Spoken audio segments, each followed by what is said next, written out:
We are back. We are back. We are back. Yes, Rhodesia, we're starting. I said we're about to start. I'm telling you, we need to just, we got to release this unreleased stuff. Maybe, you know what we'll do? We'll sell it. That'd be like our first Patreon episode. And I guarantee like everybody will more than get their money's worth. Because it's probably just as good, if not better, than the stuff we actually put out there. The stuff in the beginning and at the end of the pod. What up, y'all? Hey. What's going on? What's going on? We've been missed, huh? We've been missed. Hey, we back, y'all. And we got a couple messages. Y'all was asking about where we was. I tried to tell you last pod, like, hey, I didn't know what we was going to do. I didn't want to spend time on the podcast talking through what the schedule may be. But we had Forbidden Door on Sunday. And actually, we probably could have piled through Forbidden Door because I wasn't paying much attention until we got to the end. And we'll talk about that toward the end of the pod. Swerve and Ospreay smoked it, killed it. But we probably still could have potted. I wanted to watch the show, but maybe next time we'll, for Forbidden Door for sure, we're going to keep our podcast schedule. Unless something change with the companies, I think we should probably keep it. And then we are going early today because tomorrow, which is on Wednesday, so if you listen to it on the audio, it is Wednesday. So shout out to everybody who's listening on the audio. Shout out to everybody who's watching us live right now on Twitter. But Rhodesia and I are going to Dynamite. So we beach couldn't break. record then. Yep. And then we got the 4th of July on Thursday. So we're not going to record on the holiday. So we're here on a special Tuesday night, Wednesday TFW podcast episode. And then the next time you guys will see us will be live post-show Saturday night. After Money in the Bank, which should be another fantastic, fun audio adventure. All right, so I gotta tell you guys something. Team Freaks, I know we spotting today until I looked at that on Twitter. To be honest with you, look at this guy, man. I saw Matt Shaw. Yeah, we potted tonight. I'm like, oh shit, we are. Lord have mercy. Well, I'm glad you looked on Twitter, brother. I'm glad you are here. I had no plans of potting it tonight up until that moment. I'm like, oh, okay. I guess I got to change the plans around. Goddamn it! And you know what's funny about that? I think I sent it to the group chat 3 times. Like, hey, Tuesday night, are we all good? And you even said yes yesterday when I said that. You did do it big. You actually responded. Hey, look. My name is easy for a reason. I'm easy. If you ask me a question, I'm gonna say yeah. I'm gonna do it. You know, I don't mean I'm gonna remember I said it. You know what I'm saying? But I'm gonna do it. Boy, oh boy. Well, you talked about your name is easy. This is 3 the Hard Way. You guys know who we are. I am Matt. That is Rhodesia. That is Eshawn. That's freaking wrestling. 3 the Hard Way. Thank you, Mr. Knight, and hopefully that comes through because we've been having issues with our soundboard again. Riverside has got to figure out their issues sooner rather than later. Either they're going to figure out their issues or we're going to figure out their issues. I think we already figured it out. Mind you, usually I'm not about to hear to badmouth anybody, right? Unless it's probably Cody or CM Punk. But you sit up here and on Riverside, you sit up here talking about on us, for us who's viewing, I don't know what y'all seeing online right now, that name must be a minimum of 2 characters. And it's like blast, like right on the screen. So it's actually distracting for me. But you can't even have your audio board play it properly. How about you stop worrying about us and our names and how we spell our names and you figure out your audio situation? Continue. Ridiculous. Did I go back through my intro? Go ahead. Did I talk about how we're the best kept secret in wrestling podcast yet? Yeah, but I don't want to be a best kept secret anymore. 3 the Hard Way. And he just brought back Mr. Knight. Maybe he brought back LA Knight. Maybe. You guys may or may not hear that because here's to be honest with you. Hey, Riverside, I'm keeping it real with you. I don't fuck with y'all, man. So like, Matt asked me, hey, do you want to chat in? No, I don't want to chat in with them badges. I got a life and things to do. I'm not going to sit there for y'all to tell me that y'all going to fix it, never fix it. And now here I am up 5 o'clock in the morning trying to upload a goddamn podcast because they can't synchronize a soundboard properly. I have no idea, but we do got great wrestling to talk about, right, Matt? So real quick, 2 weeks ago, we had an issue with the audio board, right? And we was going hard on the soundboard. Boom, killing it. Bang, bang, bang, bang. He is like, hey, the soundboard didn't update. They just sent me a message 3 days ago. Oh, talking really? About the soundboard is now, I I forgot what word they use. It's like we released 3 episodes since then, Riverside. This ain't the Riverside show, though. This is a TFW podcast. Let's get off of that. Yeah. He brought up the freaks. Shout out to the freaks. Y'all know who y'all are. We love y'all. We appreciate y'all. Listeners and supporters of the podcast. Wait, so what classifies as a freak? If you are listening to us and you enjoy our content, you are a freak. It has nothing to do with being sexual. Oh, no, absolutely. God. If we want to get to that, I mean, it's kind of We early need to to get start to it. real early. You know what I mean? Remember we had the That's 10-minute rule. first. We got the 10-minute rule. No, remember? you made that No, up. we I don't know don't. where that came Somebody from. did We- know. Matt, I think No, you made it up we don't. because No, you no, were because no, he was I talking don't. about his mama listening to the show, and you said tell her to fast forward 10 minutes That was into the the show. one episode. That Oh, wasn't I every thought that was episode. our gimmick. Yeah, So that no. was that's what we did. No. Because I started Lord, giving no. up way past that. If that's the case, we need to talk Lord. about Dom and Liv for the first 10 minutes every single week. It happened again this past Monday. Keep telling y'all about Liv. But anyway, before we get to the shits, leave a thumbs up. Leave a comment. Interact with us, of course, wherever you see us. That does help us get the word out of the podcast. We appreciate you guys. All right. So, as much as I would love to start with Liv and Dom, we can't start there because we haven't talked to the peeps since SmackDown has happened. We got to start with SmackDown. Yeah, guys, let's get right into SmackDown because look, I loved. We didn't talk too much about it. I actually want to talk more about it, but I'm like, you know what? I'll save it for the show when we get to the show. But let's get right to the main event segment this week. It was the Bloodline acknowledgement ceremony to officially make Heyman the wise man for Solo.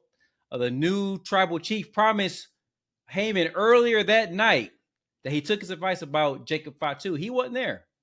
He was too violent for the group. And as soon as they get to the ring, Solo introduces Jacob Fatu, revealing his ass was lying the entire time. Fatu, Tama, Loa, they all take turns acknowledging Solo as the new tribal chief. I love you. It was time for Heyman. And as Rhodesia just said, he said, I love you, Solo, Love you. but you are not my tribal chief. The Bloodline viciously attack Heyman. Guys, what did you guys think about this main event segment with this brutal beatdown, and what's next for Heyman in the Bloodline? This was probably some of the best stuff that I've ever seen. I've never wanted to see a 60-plus-year-old man go through a table, and it was so hard for them getting him up there and powerbomb him through the table. But listen, I don't ever remember seeing anyone be this violent to Paulie, ever. Like, ever. And then just a emotion that he had in that ring. Like, I'm like, okay, is he about to fight? I mean, is he about to say, you know, I love you, you are my tribal chief? What is going to happen here? Like, I did not know one way or the other where he was going, like, at all. And finally, he just said that you aren't my tribal chief. They whooped his ass. Whooped his ass. Like, come on. Like, they probably should get arrested for that. But, Paulie, thank you for holding your ground, standing your ground. You saying, no, my tribal chief is Roman Reigns. He put them ones up. I put my one up. And he went right through that table, that announce table. I want to talk about the reaction from the crowd. So we have had the opportunity to watch, since we last potted, we've watched a Dynamite episode. We've watched a SmackDown episode. We have watched, maybe you guys watched Collision. I didn't watch Collision. We've watched Forbidden Door. We watched Monday Night Raw. The biggest reaction of any of those shows came from Paul Heyman saying, you are not my tribal chief. Storytelling will always trump anything else in professional wrestling / sports entertainment. And that is, I didn't bring that up to compare that to anything, but I did bring that up to show that if you spend time and you invest time in telling a story properly, you are always going to be better off than just worrying about moves and matches. Now, maybe that wasn't everybody's cup of tea. Maybe we looked at it better than what it was, which I know it's not the case because YouTube numbers were off the hook. social media was insane this weekend because of that. I loved it. I loved everything about it. The Bloodline story was already the best story in wrestling. We were going back and forth probably about 8 months ago, and we were like, damn, is this the best story ever in wrestling history? We kind of brought up, I think, the NWO. We brought up the Mega Powers. There's some other storylines we brought up. I said for me, it was mine. For without a shadow of a doubt now, this is the best story in wrestling history. Absolutely. And we are so far from this being the end of it. And it's the best story because they are not relying only on one major person, right? Yes, Roman is the main character of this. But if you just look at everybody they're getting over, if you look at the work that Heyman's done and the work that he's done to protect himself, right? Like, yes, Brock has F5'd him before through a table. It's because it's Brock Lesnar. Mm-hmm. Punk has put hands on him before. I don't think that gruesome, though. No. But it means something when Paul Heyman's touched. Because he's done a great job of protecting himself. And once again, he's out there looking like he ain't slept in days. He is completely stressed out. He ain't eating. He ain't changed clothes. All of it. All of that presentation just goes into what we saw. But for that reaction to just come from, you are not my tribal chief. Unreal. Goosebumps worthy. Loved all of it. The opening of the show was great. With the baby faces and the Bloodline, you had Cody, you had KO, you had Orton with the face off, different camera angle. I love that. And then the ending just took it over the top. They are sticking to their story, and it's beautiful to see. Like, after watching what we just watched, my mind immediately went to Solo and Roman a year ago. 8 months ago, and just that, what do you want to call it? Like their relationship and where they're in their journey of their tension between them. Hell, I think actually it was like legit a year ago was when Roman told Solo, or somebody said something about Solo can be the next tribal chief once Roman was done. So we know this was planned, but it's beautiful to see how like they are continuing to just up the stage, because now it's like, all right, we're on the clock now. We thought we were on the clock before that. We're on the clock now for Roman Reigns to get back. And I am still to this day surprised by how many "We Want Roman" chants. Even on Raw, you even heard a chant there for "We Want Roman." Like, just they all hated Roman, and like, so to me, it's just like, it's so crazy to me because I did not think that it would be this intense and this much and still going on. Again, that just goes back to people being emotionally attached to something. And they 7 months ago couldn't stand Roman, not even that far ago. But now they want him back because they know that he's going to restore order. Like, talking about Paulie, that's like masterful storytelling. Like, that it's in its little, and it's the details. It's when you pay attention to details, and that's with anything in life. You pay attention to the details, then that bigger picture is going to be flawless. Like, again, we are so grateful to be alive and watching during this Bloodline original version, Bloodline 2.0, and whatever. And now when he said we were in the third inning, however long ago, it was the third or seventh inning, I forgot. Third inning. We're like, there's no way, especially for a moment when things got a little stale because Roman kept winning the same exact way over and over again. We're like, there's no way that like we're in the third, fourth, or fifth. Like, we toward the end. No, like, they have foresight to be able to say for the next X amount of years, this is how we're going to introduce the situation. And it allows you, because you pay attention to detail, it allows you that when people get injured, unfortunately, you are able to pluck out pieces and put back pieces back in. Overall, this is just, like I said, a masterful storytelling. And I'm so grateful to be alive during this Bloodline 1.0, 2.0, and there whatever left over. Hey, this is just this is just an inside thing for Matt. Nope. But go ahead, and please. Real quick, Rhodesia, you brought up a few things there, but when Heyman talked about being in the bottom of the third, I think he said top of the third inning. I'm not even sure if that question was related to the title reign or just the story. But I said a while ago, I think he was talking about the story. And if you look at it now, if we were looking at just the story, I think we're probably about the top of the 5th inning. I do. And I bet you they have already in their minds what the end of the story is. And I don't think the end of the story is Rock Roman. I don't think that's the end of the story. I don't know what the end is. I don't know if the end is Solo and Roman. I don't know what the end is. But I don't think if we do get Roman and Rock in Vegas next year at WrestleMania, that the Bloodline story as we know it is over. I don't. I think we have a lot more to go. Yeah, I don't think that if we're talking about purely the story, and I think maybe I interpreted that as the bottom of the third as the story itself too, of the Bloodline, title, no title, whatever. I think in that moment I thought he was talking about the Bloodline story as a whole, but you can't end it on Rock and Roman because let's be honest here, Rock is 50+-year-old.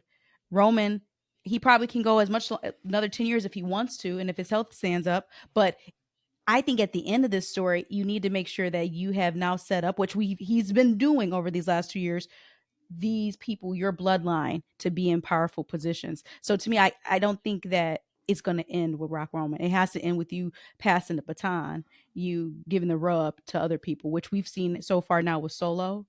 We've seen the energy around Tama. Hell, Yeet J. I mean, just think about that. Like, I think everybody's already gotten the rub. If you are in the Bloodline storyline, you've got for sure. Yeah, but what I'm saying, that you're leaving this for them. You're leaving that legacy. Okay, here you go. And I'm going to build you up enough so that when I do step away, you are able to continue this and be even better and grow this legacy. Guys, as Matt said, this is the greatest wrestling storyline we've ever seen, watched. There's nothing that comes close to this. This is almost like not quite Game of Thrones, but it's up there for wrestling because like there's so many twists and turns in this. I couldn't imagine us getting Rock and Roman at Mania at this point because we wouldn't have these storylines and these potential like storylines that we can have.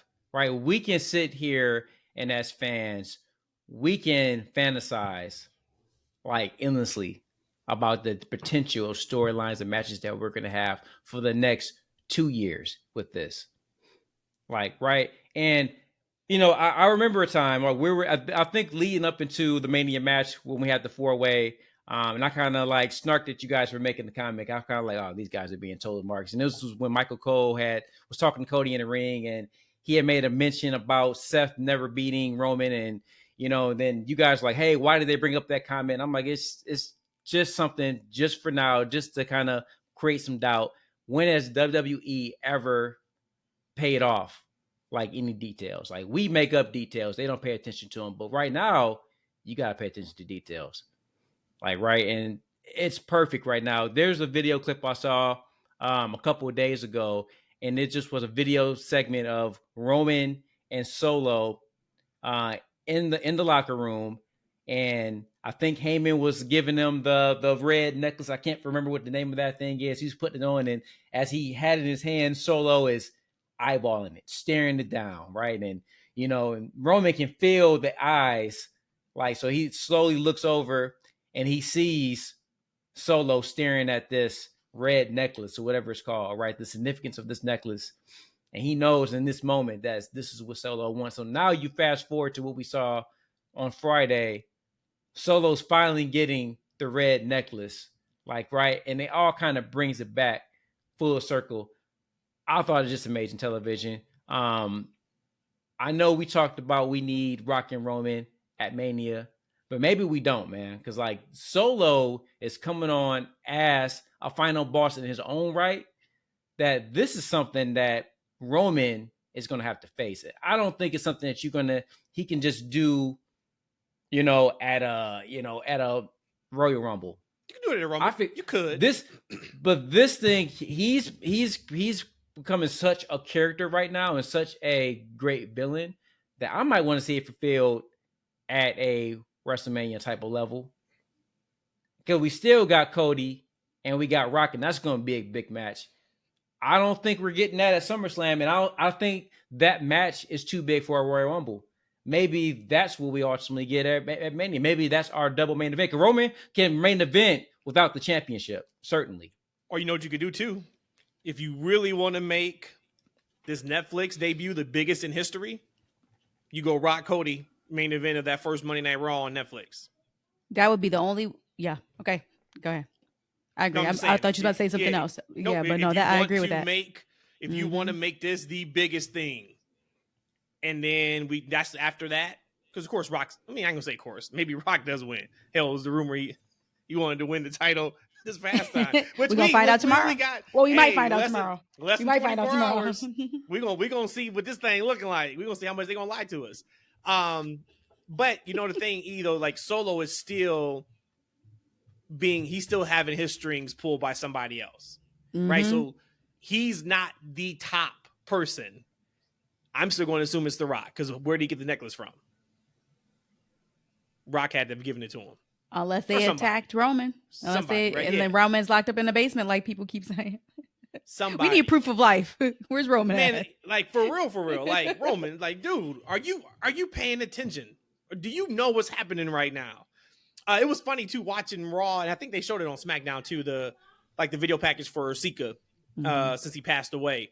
I was telling Rhodesia, and I don't think I said it on the pod, or maybe I did. So my apologies if I said it twice. But that family, that bloodline runs WWE, and it is just incredible for me to really think about somebody they don't own the company. I mean, Rock is on the board now, so you talk about a damn full circle moment there too.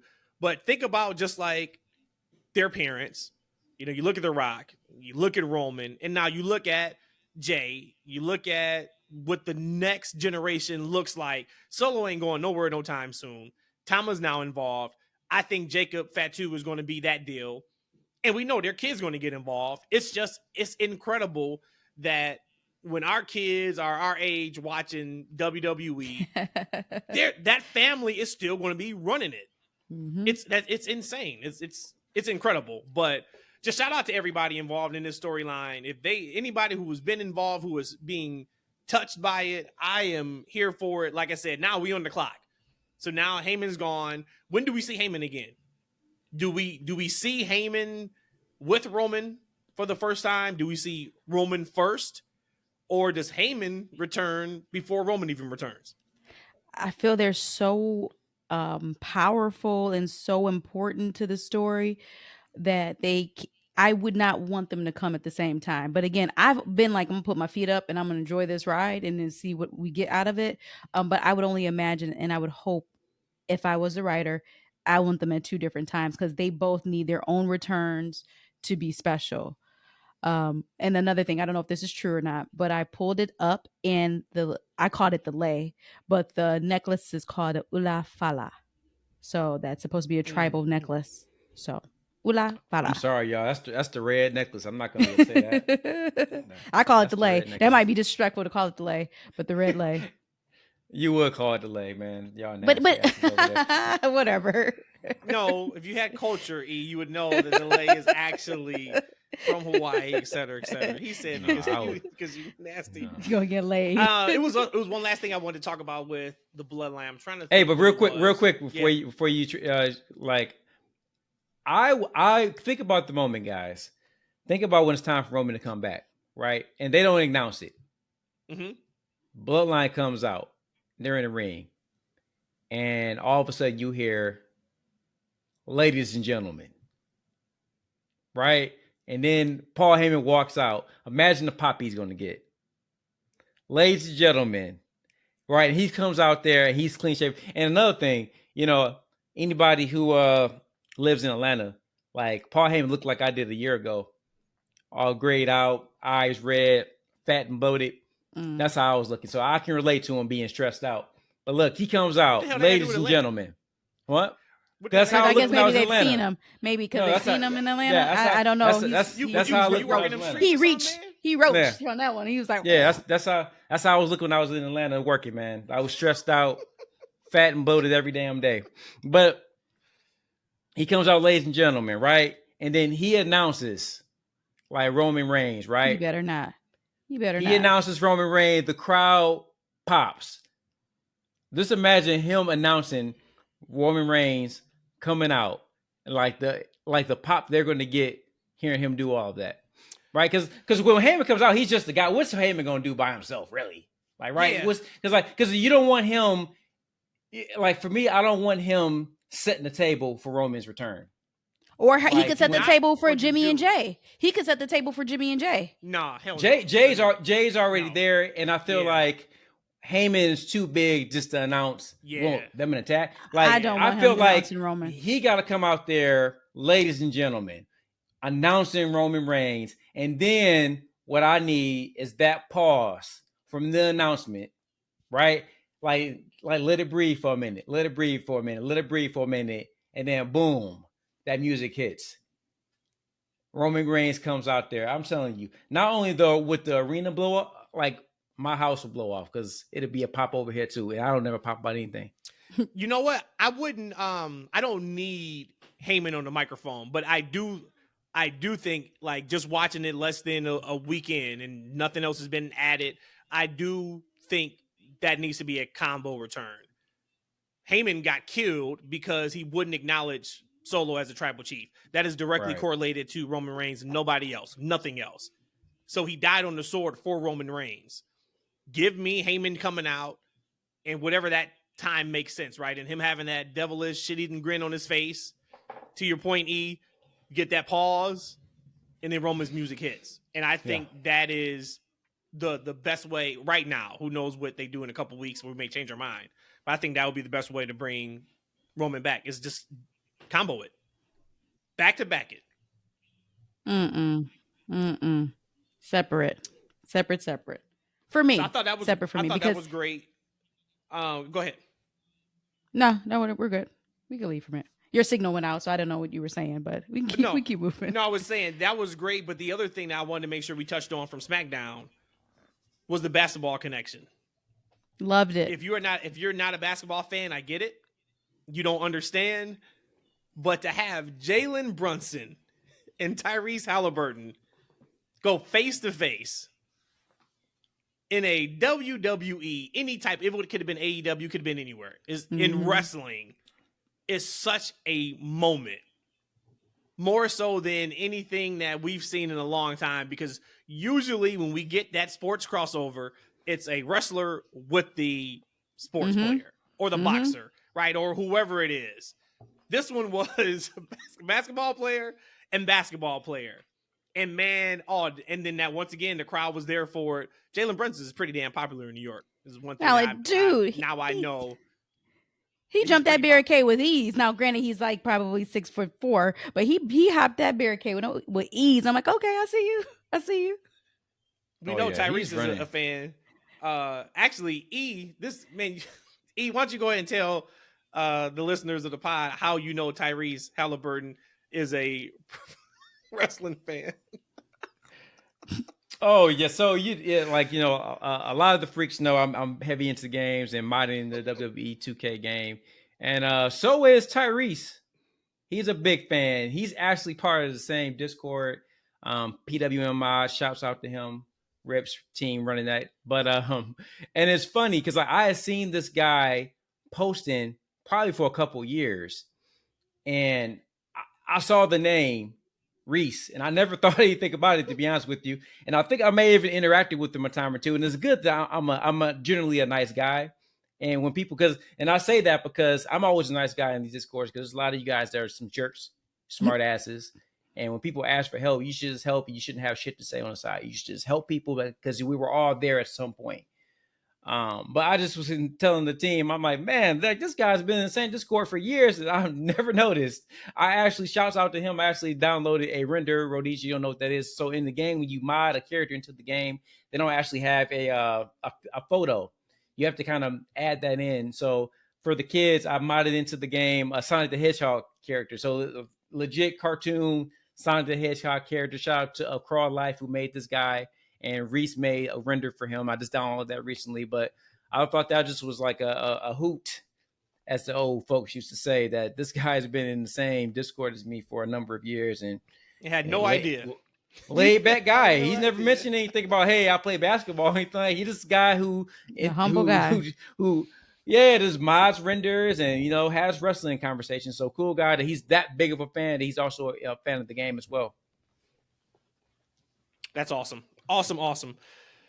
So yeah, that was everything for SmackDown in terms of what we had to talk about. We are days removed now, but we had to talk that stuff. I guess we'll go right into Raw, right? Because you don't want to talk Forbidden Door. He was like, I only want to talk about one thing Forbidden Door. That's the main event. Other than that, I don't want to talk. So we'll do that at the end. So we'll talk Raw. We'll do Money in the Bank preview, and then we'll talk Forbidden Door or the main event from Forbidden Door. Yeah, I don't want to talk about it, y'all. But let's switch gears to this past Monday's Raw. I'm just going to get into a quick segment. You guys can take it away with anything that you have. But Jey Uso opened Monday Night Raw to another great interaction, right, with the crowd. Chad Gable interrupts, and then Abby, the witch, interrupts at some point and delivering a tape that we see later on. And we get to see part 2 of the Uncle Howdy, Bo Dallas interview. What do you guys, I just want to know just real quick, what do you guys think of Bo Dallas as he continues developing this character for us to see on television? I think at the end of that video, Bo Dallas is no more. He completely became one with Uncle Howdy. So to answer that question, it is no longer Bo Dallas. It is now only Uncle Howdy. Now I think had a couple Bud Lights, and I may have had a glass of wine watching Raw. I have no fucking clue what I was watching, but I know I so enjoyed it. I was like, this is tremendous. This is art. This is excellent. This is cinema, as the kids say, and all that kind of stuff. But if you ask me right now, hey, if you gave me a multiple choice 10 question quiz, I'm probably getting 2 of those questions right. I'm getting 8 wrong because I have no idea what I'm watching. I don't sell know, yourself like, short. You got that? some good psychology. Okay, I can see that. Now that you said it, I didn't. That wasn't my thought when it was over. You might have had a full 6-pack then, if that's the case. Wait. So I'm interested. What were your thoughts when that was over? No, my thoughts was this is incredible. I don't know where it's going.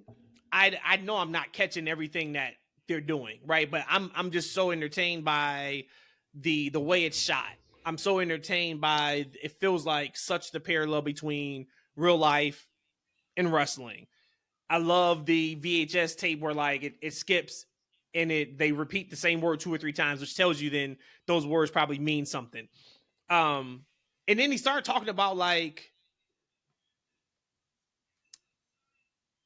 at one point it was like he was talking about himself, but then Bo kind of started talking about like what they're here for. And I'm like, okay, well, we already know he's got a thing with Gable. Jay's got to be involved. And I only say Jay's got to be involved is because they brought up the whole Fireflies thing. And even though he said, man, you can have that. I ain't trying to end up like you. He said he'd rather have roaches. Involved. He said he'd rather have roaches. I'm like, no, you don't, sir. You don't want roaches. But. So like, and I don't want to know. Right? I'm sure there's probably people who are on Twitter and social media who've breaking it down already. No, he's become one. I'm talking about besides that. I'm talking about everything else that was in it. I'm just like, for this, I'm here for the ride. I think it's great. But yeah, I'm sitting there. I was like, like you watch like a horror film or even like a thriller or a TV show, and you're like, perfect example, WandaVision. If anybody watches WandaVision, those first 2 or 3 episodes, 4 episodes, you're like, I don't know what the hell I'm watching right now, but this is tremendous. And then it started making sense. You're like, oh, this is even better than I thought. That's kind of the way I was. Yeah, it was really.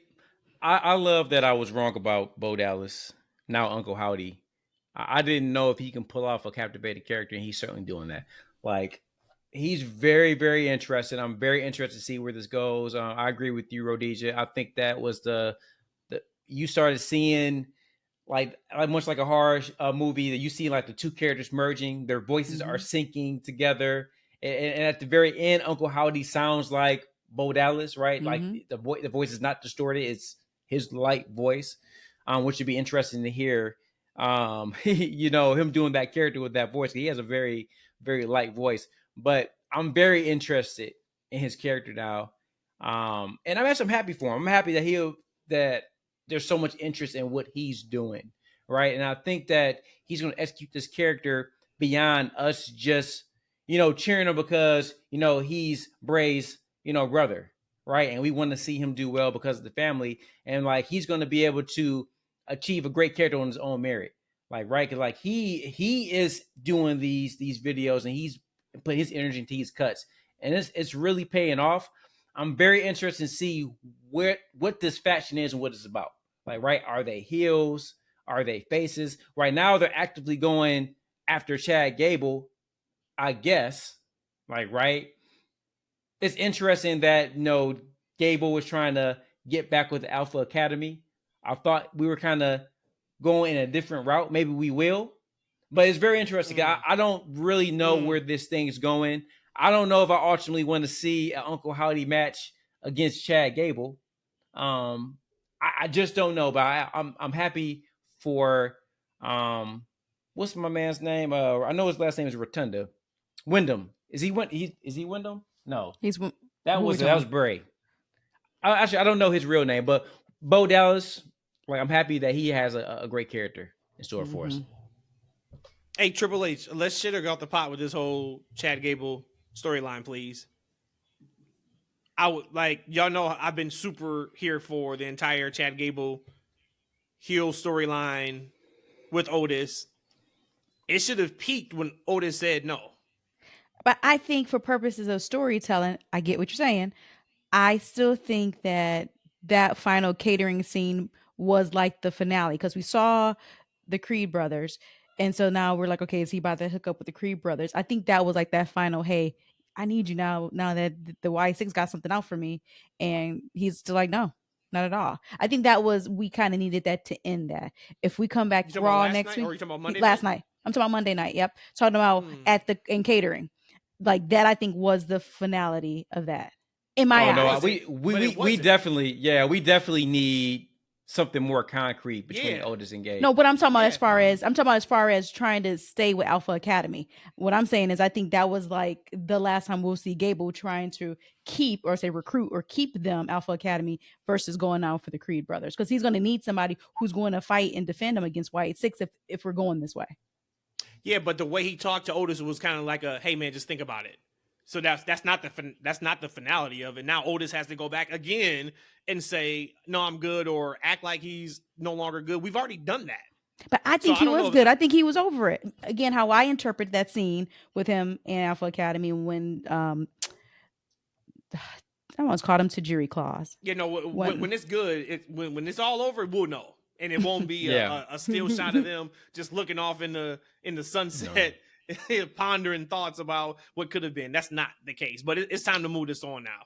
And absolutely, and you think about this, I don't think the Gable with the Creed brothers is going to intersect with whatever they're doing with the firefight, the Wyatt Sicks, because you can't introduce Chad Gable with a brand new faction if it's going to be a new faction or a revised version of Alpha Academy, and then feed them right to the Wyatt Sicks, like that would be almost like suicide for a new group right there, right? So something has to happen before that we get that formation. Hopefully something happens because look, I know in H we trust, but there's some holes in H's games too, but I don't think it's that big of a hole. So I think that something's going to happen. And his holes are typically just like women's wrestling. Typically when males are involved, he knocks it out of the park. Did you guys see when he was on Pat McAfee? Did you guys watch that interview from, I guess now it was 2 weeks ago. No. He made a comment about the Wyatt Sicks. And when he said it, I was like, okay, well, evidently this is something that he has planned down the road. Then I was like, is this like sooner rather than later? So he made a comment about the Wyatt Sicks, and McAfee was talking about how freaky it was, et cetera, et cetera. And then Triple H goes, yeah, I'm kind of thinking like down the line, like, you got a group like the Wyatt Sicks, and imagine them coming face to face with the Bloodline. My head is there. I'm kind of thinking about what that could look like. And when he kind of said it, like, just if you just think about it, the first week they debut, they killed Chad Gable, they shot him in the head, but he's back. Shout out to him. And I'm like, he's not wearing a bandage anymore either. Bandage is at gone. all. It's healed. Man, he's terminated. I'm like, okay, so Wyatt Sicks in the Bloodline. All right. But then there was some of those lines that I was talking about earlier that Bo said you could correlate to the Bloodline. Like getting over on your family's name. Now, he may have been just talking about Bray. Himself. Right? He might have been, I think, yeah. But he could have been talking about the Bloodline. And then I don't think this is going to happen, but say if they're going quickly with Wyatt Sicks in the Bloodline, that could be the heel Bloodline, not the face Bloodline. That could be, so they could be on Jay's side and not against Jay. He brought the Fireflies back. That was the energy or the spirit that we needed. Good one. There's places they can go with it. But when he said that on McAfee show, I was like, okay, I would have never thought Bloodline and the Wyatt Sicks, but we're here. So yeah, I wouldn't want that. But again, I will say something that's so special as Wyatt Sicks, and it's something so special with the Bloodline. They won't blend and intersect universes unless it makes sense. So if they do that, I'm going to be there for it until it's not good, if that's even a thing. But I just think that they have their own universe, and I think that they can exist in their own separate universe for some time. They don't need to intersect. Yeah. What was fun watching Raw, and I said it to you, Rhodesia, it felt like a lot of those segments, anything that had to sell Money in the Bank, it felt like a lot of them backstage were like, all right, I bet you I can sell my match better than you can. All right, game on. Let's see. Just, you look at Drew's promo was great. It was a pre-tape. But then Damian and Seth brought it. And then it was just, there was another promo segment that, even Zelina. Like, she actually was probably, I was more impressed with her than I was anybody else on Raw. And it was because of that backstage promo. That is how Zelina. Real she was. That is Zelina now. She is more of a heel. She's got that really smart kind of, thing going, and you got to be careful with doing that as a baby face. But, her, doing the mocking of watch me before she left, like, I'm like, man, she's money. She's small. And that's the issue. It's hard to book her as a believable heel because she's so tiny. Mm-hmm. So the babyface role is better for her in terms of just her aesthetics, but they got some hot baby faces right now, for of course, from on the female roster. But I'm glad she got a chance to shine. I thought her and Liv did a good job. And I thought that match was straight out of house show main event 101. It was so many bells and whistles in that match with Dom coming out there and then Ray coming out in a chair that you slid in front of the referee. Come on, Dom. Like, this is a setup. And now I'm not believing that you not hitting Liv off on the side, because you are not going to slide a chair in while the ref is looking dead at you. Like, you're just not going to do that. So they definitely got something going on right now, for sure. And the way that he got on top of her and was grinding her, pelvic thrusting her. No, I mean the opposite. The way she was on top, and she no. that thing. Daddy was on top last night. Daddy was on top last night. No, I wasn't. Not let him go. And then I all I can think about. I ain't gonna tell you what I can think about, but all I can think about. See, never mind. Okay, I'm not gonna do that. I'm not gonna go that far. But no, he pelvic thrust her, and she was like, he already came. He was done, right? He finished. Oh, she was like, no, come back, don't leave. Whoa, okay, whoa. You talking about Dom? You talking about me? Oh, okay, whoa, okay. Let's switch gears. So, I gotta tell you something, Rhodesia. I know you're gonna feel this, man. I love these shows, man. Like, it's a great time to be a WWE fan. I haven't been this high of a WWE fan since I probably was a kid, to be honest with you. No, let me take that back. I was still a kid, the Attitude Era. But they bring me back to reality when I hear my girl Samantha mention that goddamn LWO. Like, it just turned. I wonder where you're going with this. Okay, I legit got so irritated just for like about a minute, and it lingered a little bit into the match. I just was like, it just took me out for a minute. I'm like, I can't believe they still talking about this. This is what I talk about with Triple H has some holes in the game. This is one of them. If you don't kick that to the curb, like it's a get Zelina away from it's not helping her. Ray's not doing anything. We ain't seen the tag team in months. Like, right? Like Dragon Lee, we ain't seen like why? Get rid of these people. Stop bringing up this name. Get Zelina off this show and get it back to Andrade, man. They need each other terribly. Because like that would significantly give like Zelina something to do. Like because like back when she was on the microphone rocking out, like man, she was a force. Mm-hmm. I was just so pissed. But I do want to quickly go back to the Seth and Finn and Damian segment. Guys, I thought that was really good. What I really enjoyed about that is Finn. Finn finally come out there showing some nuts. He finally coming out there like he got a set, and you definitely can see there's a power struggle with Damian and Finn, and it's going to happen soon. What did you get? Did you guys have any additional thoughts on that entire segment and what's going on with the Judgment Day and Damian and Finn? No, I would just say that this is again just trending the way that we saw that this was coming, just because even down with him being Finn, like almost kind of like whatever to him over the last several weeks, it's like there's no more respect that they have. He's no longer their leader in Judgment Day. So again, this is exactly what I thought would happen. I thought it happened a little bit sooner because, like I said, no one's gonna ever hit me in my face like he did back months ago. But he allowed it because at that time he was his leader. But again, I thought this is exactly what was going to happen, and I'm so happy that Finn is growing a pair of cojones. Like, thank you, because Finn, I've always said, well, actually, when that title first came out, I was like, he should actually be the person who have the title, because when the Universal Championship came out, I believe, if I'm not wrong, he was the inaugural and lost it the same day, or he got injured. He got injured that same night. Yeah. Huh? Nuts. What happened? I didn't say inaugural. I was just waiting for you to make up a word. I didn't say inaugural. I said inaugural. La la la. Oh, look at you. Inaugural. Actually, no, I did say that, but that's a word. I know you did. And that's a word, though. And just like when the other time when you said I made up a word, I pulled that up. That's actually in the Merriam-Webster's dictionary. Those are actually words. So you need to step your vernacular up. But it is, because I could have put that in there. And ma'am, are you really telling me to step up my vernacular? Okay, we're not going to waste the time of the people. Step your vernacular up. Inaugural is a word. Inaugural is a word. All right. So, anyways. But Rhodesia, I'm with you though, man. I'm a big Finn Balor fan. Prince Devitt, I would love to see him like being in the main event conversation. Hopefully, maybe this whole storyline gets him there. Mm-hmm. Yep.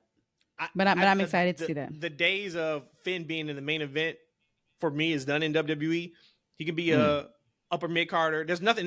Once again, we went over weeks ago what that main event stage looks like right now in WWE. So can you say this though, real quick? Can you say this then to that comment that you just made? That Finn is still a main card guy, but just considering who's in that class of main cards, he's probably going to be upper mid card. Because I think he still is a top main event talent, but considering main card guy, but a main eventer like him being on top. No. But I can maybe not necessarily on top of what's happening. But because of everybody else that's up there. I definitely believe he should be upper card. I definitely believe he should be a guy that could be in a conversation that you can throw on a main event, right? And you can potentially believe that he could win, right? Depending on the story and the stars are aligned. Now, is he over, Drew, Punk, Seth, and a host of others? Course. Maybe not. But right now, they've been firmly booking him as like a mid to lower card guy. Like he doesn't even get into these big matches. Like he takes the pin a lot of times in these big matches leading into these events and shows. So I think there's more to him than that.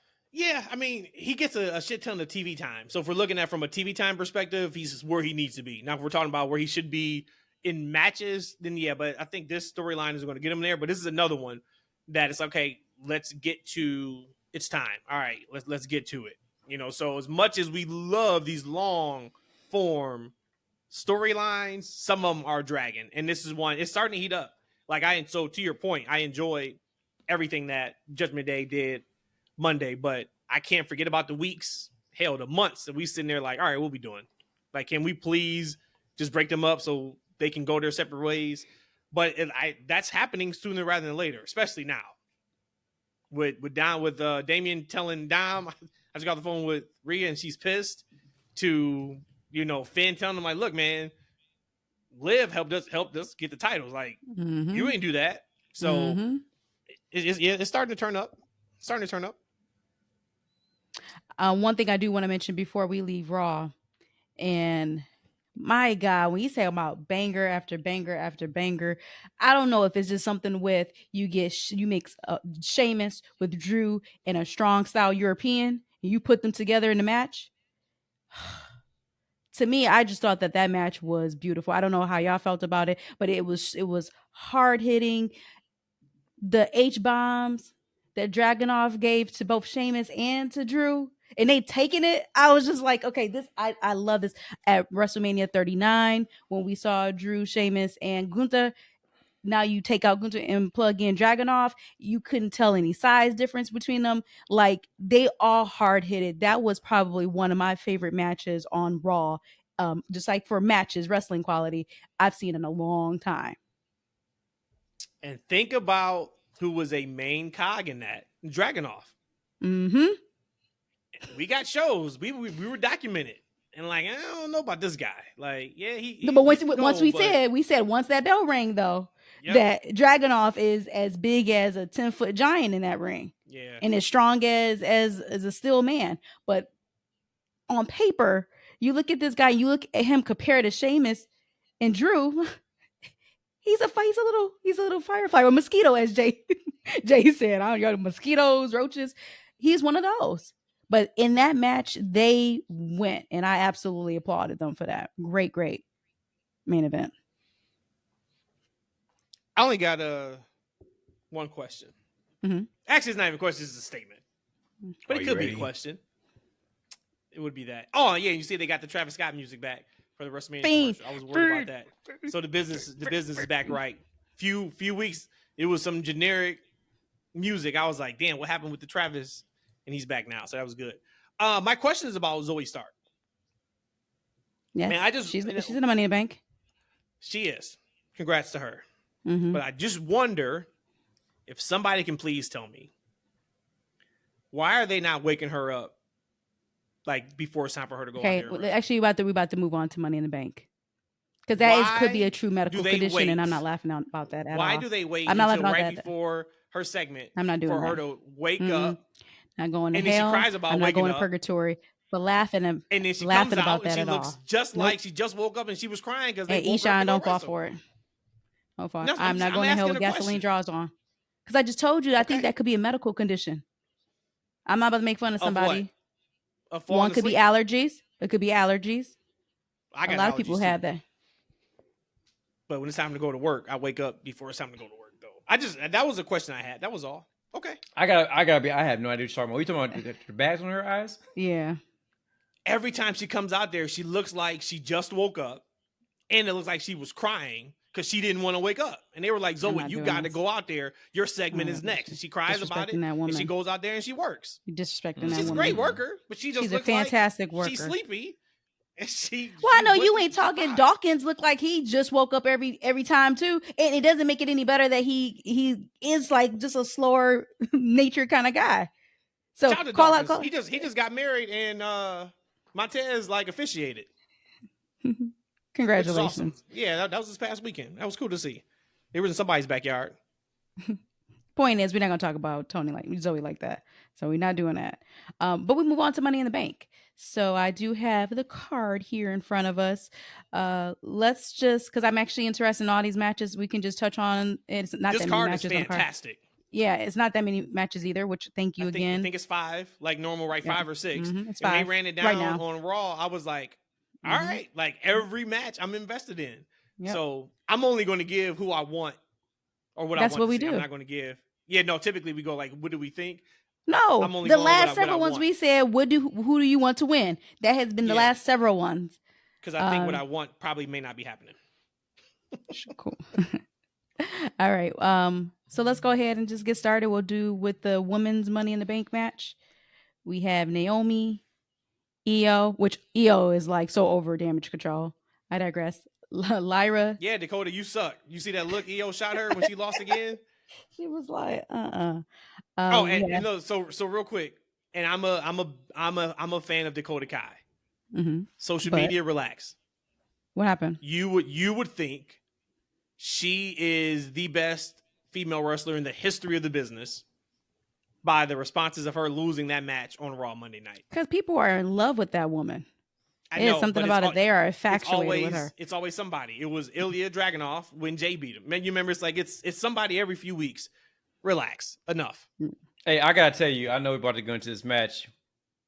I'm sure that Zoey is sleepy. Is a great hand. Oh, sure, she's a great hand. She don't do it for me. I would rather Dakota been in this match than over Zoey Starks. I'm sure that she's going to be involved. Zoey is going to be involved in some great spots, but somebody who just, man, I hate to say this, man. I'm sure she's a nice woman, but she ain't got it. She ain't got it. Dakota do. I think she has it for me. I'm not going to deny that she's not exciting, but it's because I just like her. But the reaction she gets, there is no reactions. There is no. She hasn't connected yet.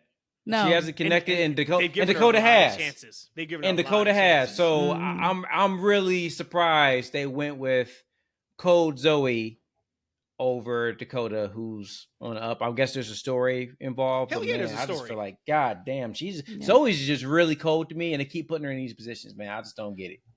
Well, so they should have never pulled her up from NXT. Well, she's been up here in the main roster a year and a half now. Yeah, a long time. Remember, she was with Trish forever, and that kind of went nowhere. Yeah. But like with Dakota, we know this is going somewhere because Io has been talking about something's got to change with Damage Control. Mm-hmm. And then Dakota went on her stream a week ago, I think, and was just like, "Give me a chance. Like I'm not in, I'm not in many singles matches, and et cetera, et cetera." She's working up her fan base into a shoot, and it worked because they're going crazy on social media. But I don't think Dakota wasn't going to win, and I don't think you put her in there with Io because of that Damage Control connection. But yeah, I mean, Zoey just has not connected yet. And I don't know what they need to do for her to connect right now. So, I mean, that is maybe a little bit alarming for them. Hey, you know what? She need a Vince McMahon gimmick. Not as bad, but she need a gimmick. Her just being a straight, just being an extension of herself ain't enough to connect with this audience, man. She could be as great as wrestler. And look, when she came out there, like, it's funny. I had the exact opposite thought of her when I looked at her eyes. I was like, oh, I thought her presentation was better on Raw. Yeah, she looks good. She just cried when they woke her up and told her a segment. Okay, so listen. So the women's Money in the Bank match. So we have in there. I'm gonna just start back from the beginning because I don't know what names I said already. So we have Io, we have Chelsea Green, Lyra, Tiffy Time, Naomi, and Zoey, and we're gonna just do. Who do you want to win? Lyra looked tremendous on Raw. She is beautiful. Yeah, like they have nailed her. They've nailed it. So kudos to them. All right, who we going with? Y'all go first. I'll go last. So we'll go Matt E. Rhodesia. It is tied between Chelsea and Tiffany, but give me Tiffany. I'm gonna go Tiffany too, and I had this on the docket, but I cut it to the time all the time. But I kind of feel like, man, Tiffy was like on the rise at some point, and then she had that video incident, right? Yeah. And then she's been quiet. She's been quiet ever since, man. Like, right? So like Braun Strowman had paid dues. I wonder is this to the little people? Not like this though. Like they kind of cooled. I feel like they kind of cooled her off a little bit. Maybe this is the time they had to kind of heat her up again, but it'll be very interesting because maybe the dynamic is there, right? Because she's been, maybe she wins at Money in the Bank, and she's been cozying up to Nia, and maybe she comes out and catches it on Nia at SummerSlam. Or if if she were to win. I guess they can do something like that. But I'm also with you, Matt. I think that a dark horse for me might be Chelsea as well. Yeah. Real quick before you go, Rhodesia, in E, I don't think that video is connected. I think it was what we talked about a couple months ago. I said she was getting too hot too soon. I said they're going to have to slow her down a little bit because she was getting, remember that pop she got at Elimination Chamber back in February? Yep. She had one of the biggest reactions of everybody outside of Rhea that night. And she got popped when she pinned Naomi and I forgot who else she pinned that was big. Yeah. She got a huge pop. Planning her for a major spot, you gotta throttle it a little bit. And we'll see now that we're about to get into SummerSlam season and she's with Nia, to your point, what that looks like. But I think that's what it is, probably more so than that video. I think it was just like, all right, let's kind of pump the brakes on her. She's getting a little too popular too fast. Well, I do want to say I don't think it was the video. It just kind of coincided with that. Mm-hmm. But the only thing I'm careful about the cooling off period, because I felt like old Dirty Vince cooled people off a lot too. Like when people were getting hot organically with the audience, he cooled them the hell down. He put ice on them boys. Like so, he would make them job. Like he would deep push them. He would deep push them. Yeah, I kind of think you need to be careful with that pullback because I feel like when somebody's getting hot, regardless of if it's time or if it's in the plan, I feel like you come up with something for them, right? You give people what they want because sometimes when people get cooled off, you don't get them hot as they were before. So hopefully she can. But as a heel, maybe you'll need to get her that hot, especially if she can get some real heel heat. So, and she's so young too. So yeah, I completely see what both of y'all are saying. Like you got to cool her down because especially if this is not the plan, cool her down. But you got to be careful because that is a fine line. You cool her off too much, people don't care about her. But she's so young and she can be a heel or a face for years to come in that company, and people love her. She still has the it factor. So I think that her cooling off is not going to do a disservice to her later when we look back or look in the future when we look back. I don't think it's going to do her a disservice. Who do I want to win? 2 months ago, I would want Tiffy to win. There's just a lot of energy on Chelsea. But to what we just talked about, the cooling off period, if it was me 2 months ago, we even said that Tiffy was going to win Money in the Bank. So I'm going to just stay to that and say that I want her to win Money in the Bank.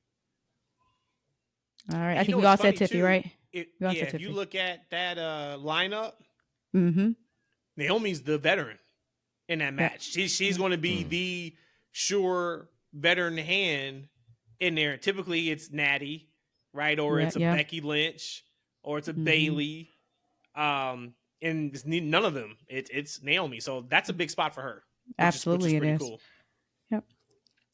Let's move over to let's go with the 6th man. So we have Jay versus Carmelo, Hayes versus stop. I'm looking at 2 different things here. The men's Money in the Bank. We'll just go there because that's what I have here in front of me. How many times have you done the preview for a PLE or pay-per-view, Rhodesia? It's been like 2 years now. Don't be disrespectful. Like that is like so completely out of line, and you need to 100% check yourself because actually, I don't know how to use words. But no, I didn't say that. I said you need to step your vernacular up. Is what I said. I didn't say you didn't know how to use words. I said you. I'm not about to do that with you because I'm not about to go back and forth with somebody like that. So, anyways, for the men's, for the men's Money in the Bank. All right, go ahead.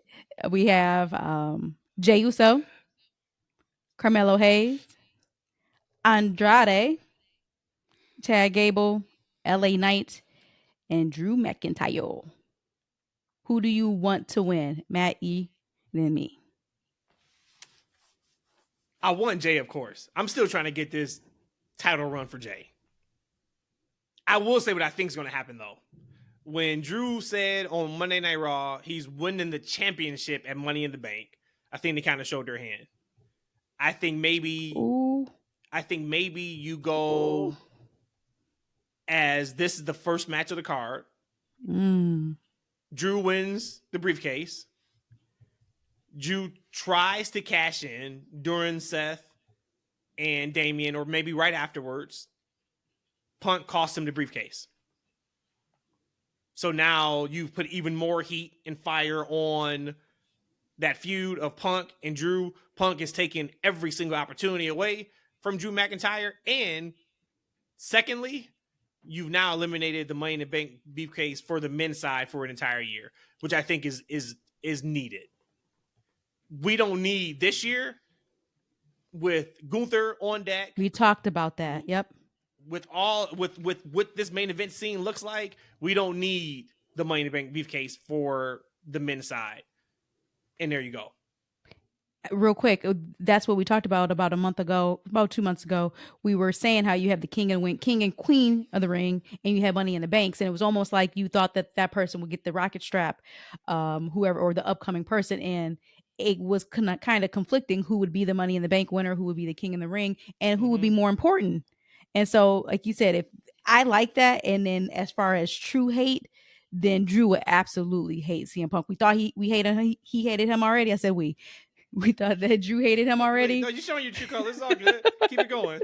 Drew, it's gonna be like visceral hate, like to the next level. But I would love to see that. Go ahead, E. I would love for Jay to win it as well.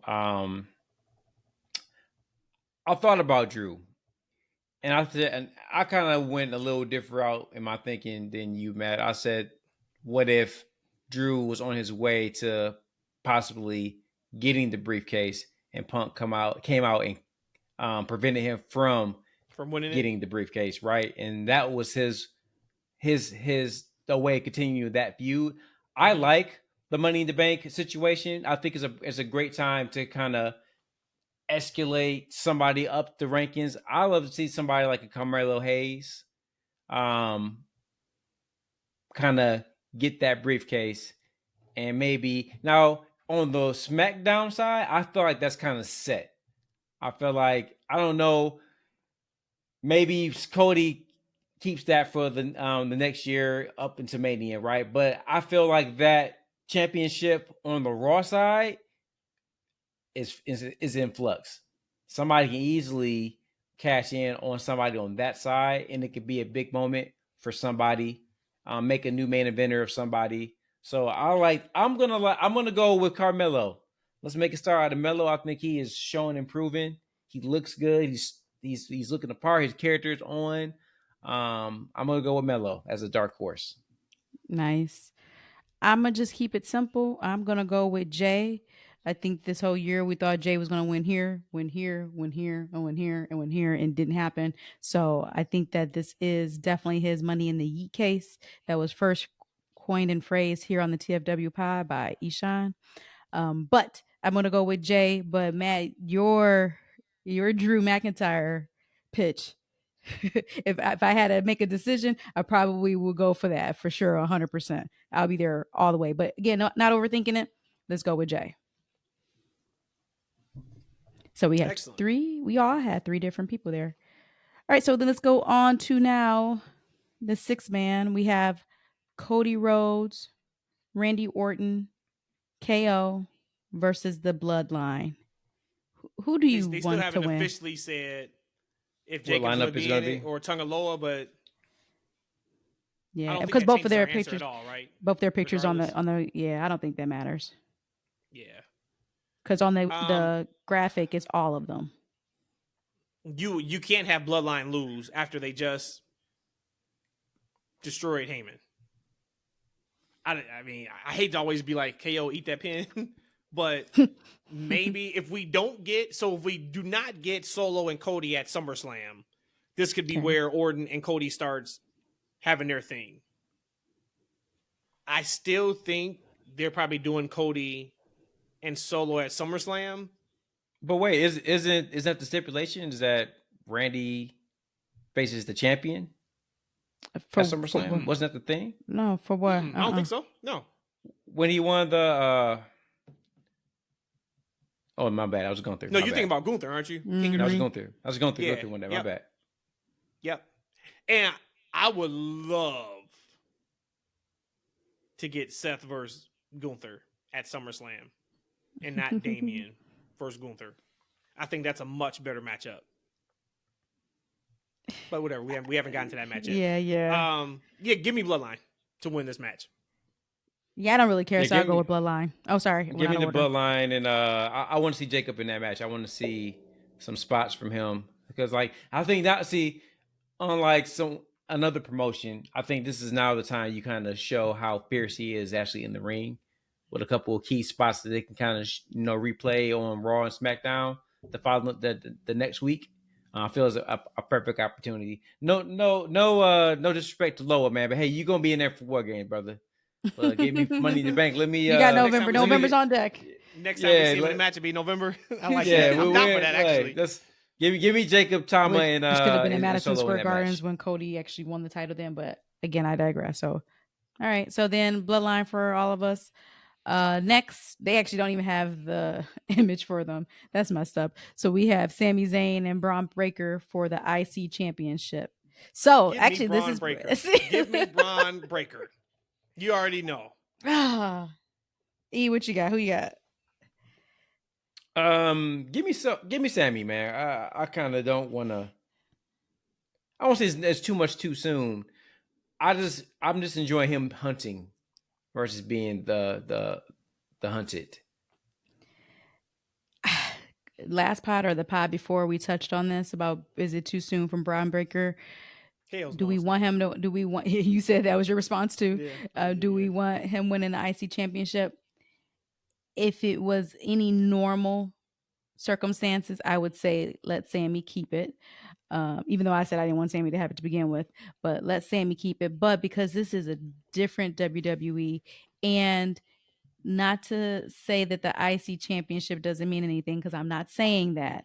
What I'm saying is that the IC championship was so hot for that year or so when Gunther had it, and now it's having like a cooling off period, kind of well needed cooling off period because you have other things you need to build.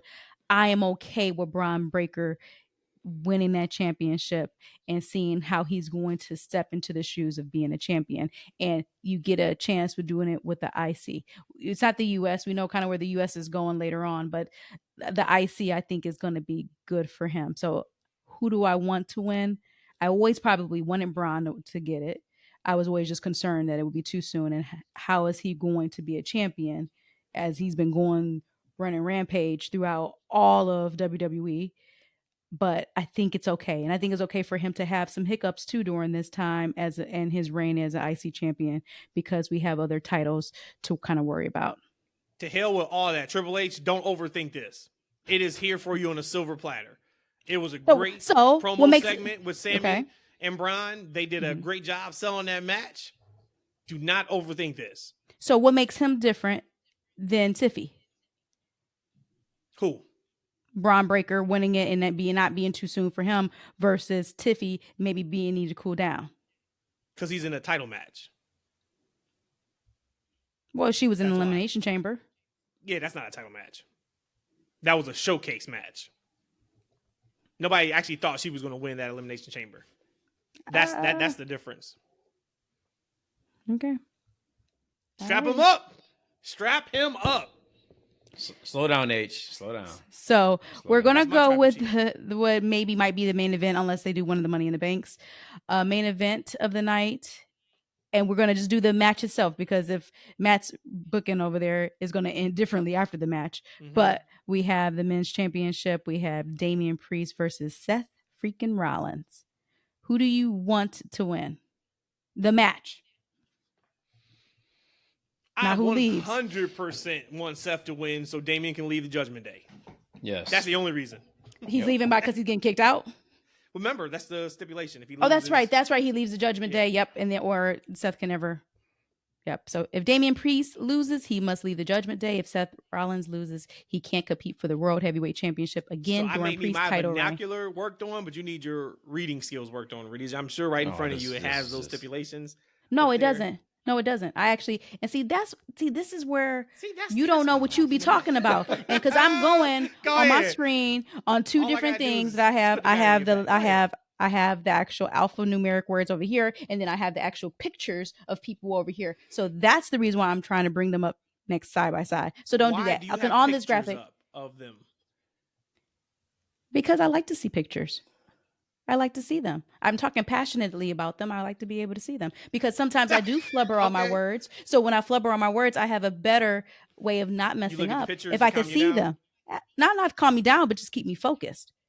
I'm trying to set myself up for success. I don't set my other co-hosts up for failure and then call them out if they say words that actually is actual words used in the actual form in the proper grammar that it's supposed to be. You're lying to cheat, but proceed. So who? You already said you want Seth Rollins to win, so he's out of the Judgment Day. He's out of there. Get him out of the Judgment Day. Let's move this thing going. Yeah. Is Damian Priest the worst WWE champion in recent memory? No, he's not that bad, man. But now, are you sure? Let's think about it. For any championship, Roman had the belt for 12 years, so we don't even need in to the recent WWE memory. So let's but any titles or just the main titles. No, I'm talking about the main titles. Oh, well, I mean, hell, you had Brock and Roman; they had it for about a decade. Mm-hmm. So you take them out of it. That's how it was done. Yeah, you're talking. He's Seth, the second Cody. champion, so Seth. Yeah, now Cody. Roman was the champion forever. Legit. Like Roman's had it for 4 years. Yeah. Before that, him and Brock were playing hot potato. You had Cena in there. I mean, you would have to go to like Del Rio, Jack Swagger time for this type of conversation. I mean, you would, because everybody else was like, no, that makes sense. Ambrose had it. What about the before? Let's go maybe not as far back. What about before Roman combined the championships and he had that ugly red belt? I can't remember before that because I thought it was only Brock. Yes. No. Yeah. Because that was. I mean, once again, like Brock had it, and then he literally had it held hostage. So if you're saying that, then yes, he's the worst. I wouldn't say he's the worst. I would just say he's the least. But he's not the worst. But look, man, you're about to get what you want. You just talked about Finn needs to be in the main event. He needs to be up in the upper card. We can get Finn and Damian as a grudge match at SummerSlam. Oh, that's gonna be like some kind of an opener or something like that. Okay. That might not be on the damn show, man. I ain't gonna lie to you, man. Lord save us. So you're going to Seth then. You're not going with Priest. You don't want Priest to win. Oh, hell to the no. Hell to the no. Right. I don't want to be that person. I don't want to be that person. You going Damian? Well, you know what? Because again, Matt's introduced this whole new, since he's booking, he's writing for this. Who's leaving Toronto? They're in Toronto, right? Who's leaving Toronto as the heavyweight championship? Oh no, because no, you're right. Because the Punk so interferes. Zoey Stark talking that shit too. Is she? Zoey Stark says, I don't know if you can see it right here. She says, whether you believe it or not, I belong in WWE and I belong in Money in the Bank. She just did. I don't disagree with you, honey. I don't disagree with you at all. The live stream. Listen, I don't disagree with that at all. I support that 100%. I think you are it. I'm about to tell Zoe to go get some sleep. You are so out of line today. You need to talk to Jesus. Right. You need to talk to Jesus and get right with Jesus. I talk to Jesus multiple times a day. You know what he tells me? What? Get your rest, my son. Look, Zoe, you ain't watching this stream, but let's say by chance you were. Hey, I have no problems with you as a wrestler. I think you look great in the ring. Hold on a second. You're the same one. You got to figure your character out. She ain't got it. You got to figure your character out. Though, but you kind of no. He's watching it. Ain't no kind of. I said it. God damn it! I don't look. I stand 10 toes deep. I mean, you can run the tape back. You flip flop. You floppity flip. I just confirmed. I just confirmed what I just said. No, in the same sentence, you flipped it, dude. This is our freestyle list. These people are so argumentative. I just said I have nothing against you. You're a good wrestler, but you need to find a character. I can't even finish my thought without y'all getting competitive and arguing points that don't even make it. I mean, Jesus Christ. It got to get in the first 5 words. You got to get your point in. Keep that arguing over there in suburban Chicago. Like y'all just be arguing for no reason. Let's move on to our last topic over here. Are we even done with the show? No. Wait. I finished at the main event. What else we got? Grasshopper over here. I thought we said we had the main event. What else is left? I don't even think Rhodesia we were still exactly. I didn't even finish. Wait, is there a super main event? What's going on? I never gave an answer, E. I know what his problem is. He over there drinking that damn Coke Zero and not one of his teas. So he on one right now. Slow down, relax, man. Go get your mushroom tea or your coffee, whatever tea you have.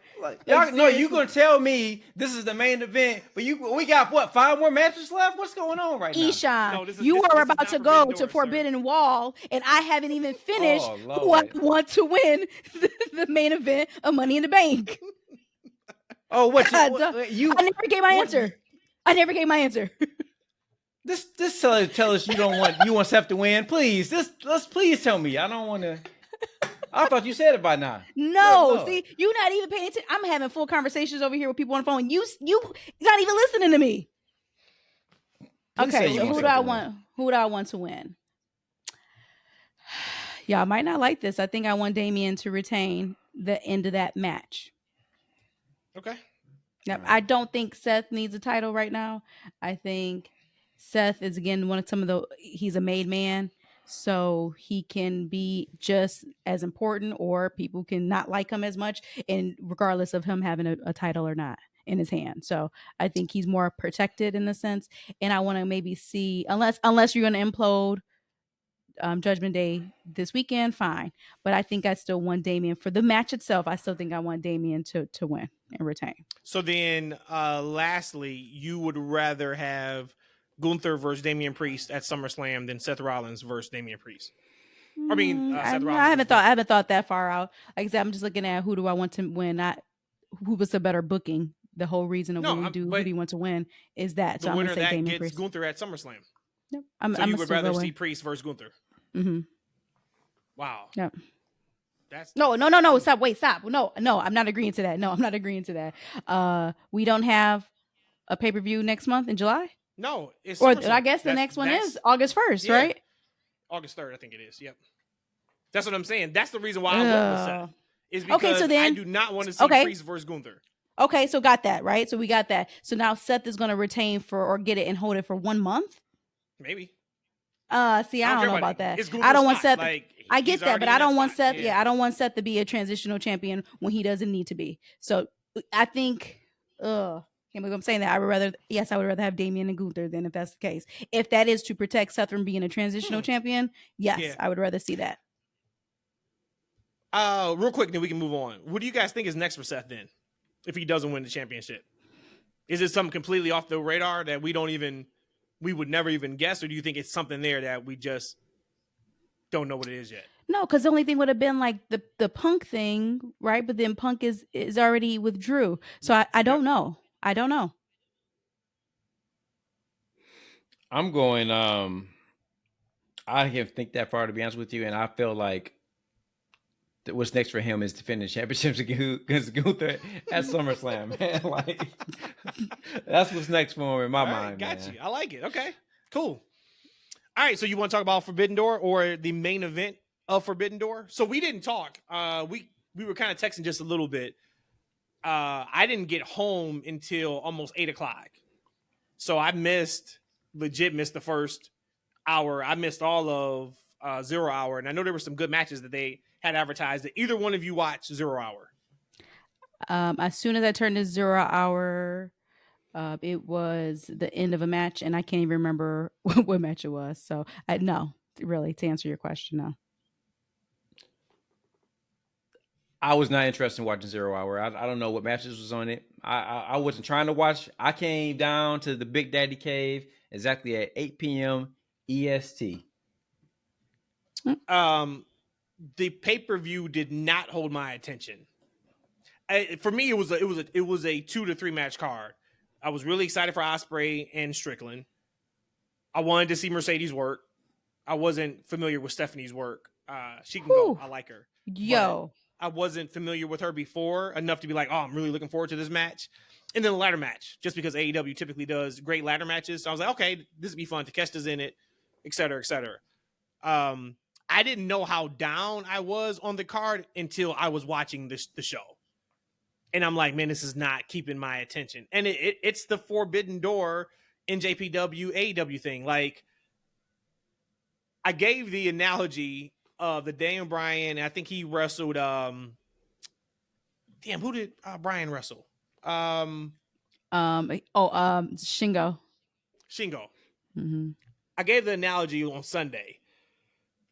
If somebody was to tell me after the match, like, hey, I got a crystal ball. It is December 31st, 2024. Shingo and Bryan had the match of the year. Every publication has said it. Every Twitter poll has said it. That is match of the year. I wouldn't go back and watch it. Because like I'm just like I don't care. And that's where I'm at with Forbidden Door season now. I even tweeted out just a few hours ago, the card for Dynamite tomorrow or tonight, if you listen to this on Wednesday, I'm more excited. Yeah, I'm going to be there in attendance, but I'm more excited for that show than I was for Forbidden Door. That show speaks to me more. So, like, I get the whole Forbidden Door, and I see they're now even bringing more to the table in January, where they have, like, 4 different companies that's going to be a part of, like, Wrestle Kingdom, that first You're being Tokyo Dome, though, January. right? Yeah. Yeah. But they've gutted NJPW of all their top stars. AEW has. NJPW hasn't done the best job of creating new stars. Like, watching Naito and Moxley, I'm like, yo, this is not good. And they had them in the co-main spot. So I say all that to say, Forbidden Door season now is no longer for me. For the first couple years, I was all about it. I was super excited. Loved being in the building for it because we're watching people live that we typically only see in Tokyo and at the Tokyo Dome. We've never been to Tokyo Dome, but now that's over for me. So now, hopefully, now that they're about to be building to All In, we kind of get some really good TV. But I know we were all locked in for that main event. Rhodesia, I'm guessing you probably want to talk about Mercedes and Stephanie, or do you? Oh, absolutely. I do. And I was actually more excited about the women's matches this go around probably than any pay-per-view PLEs in a long time. So, and again, the storyline, at least for the Tony and Mina match, I think that ended. I don't know if you liked how the ending was, but I absolutely love that match. I thought it was exciting. I thought that it told a story, and at the end, they hugged each other and went in for a triples kiss. But I think that was just so cool because, again, there was just so much energy put into the 3 women there, and I thought they actually put on a really, really good match.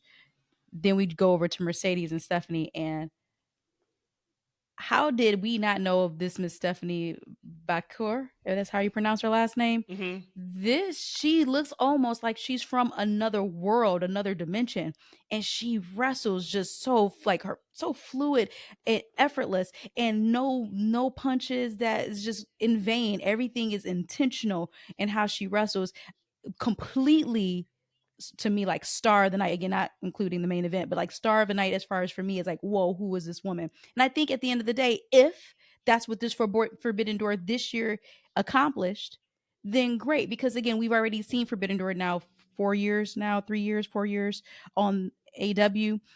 So it's not as new to us anymore. So we're past that honeymoon stage of, oh my God, these dream matches that we never thought we were going to see. You know, we see it all the time now on Dynamite, Rampage, and Collision. But if we got Stephanie out of this, then to me, I'm okay with it, because I don't know. I would probably never seen her wrestle.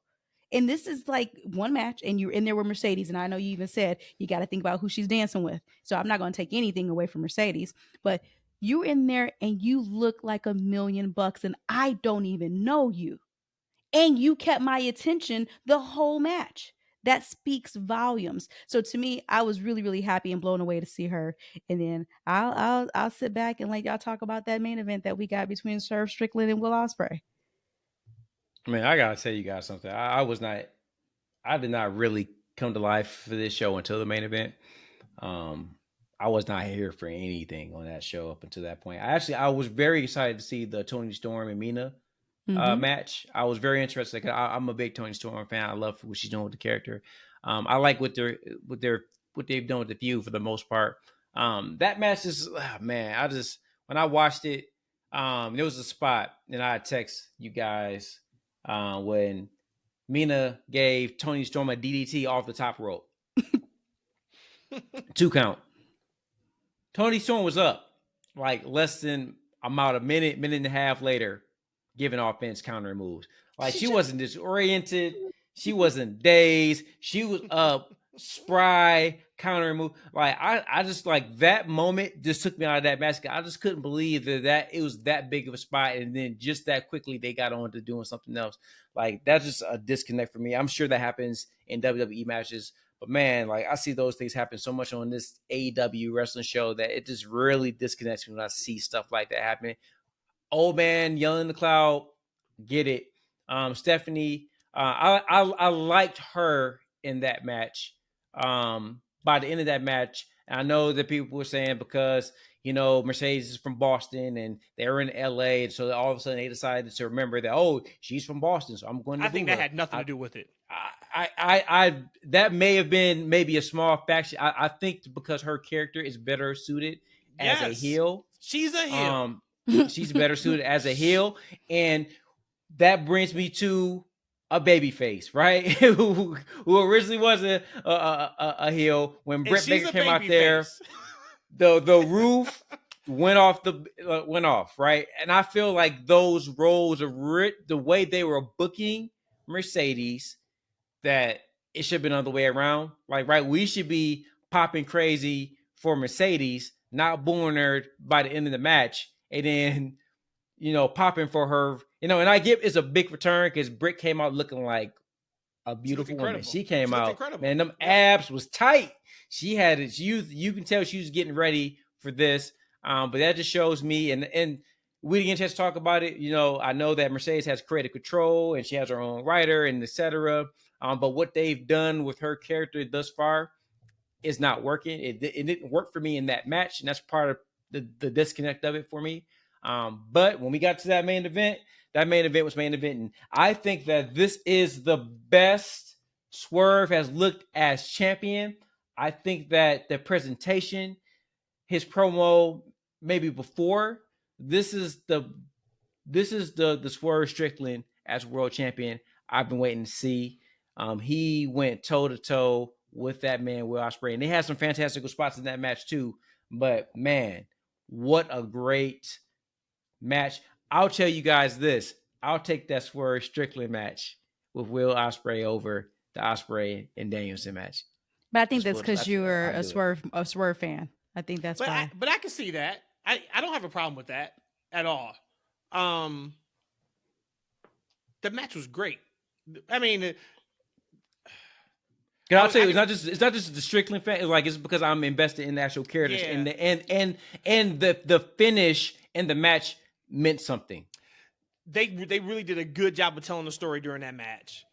And this is like the thing about when they do tell stories, how it's really good.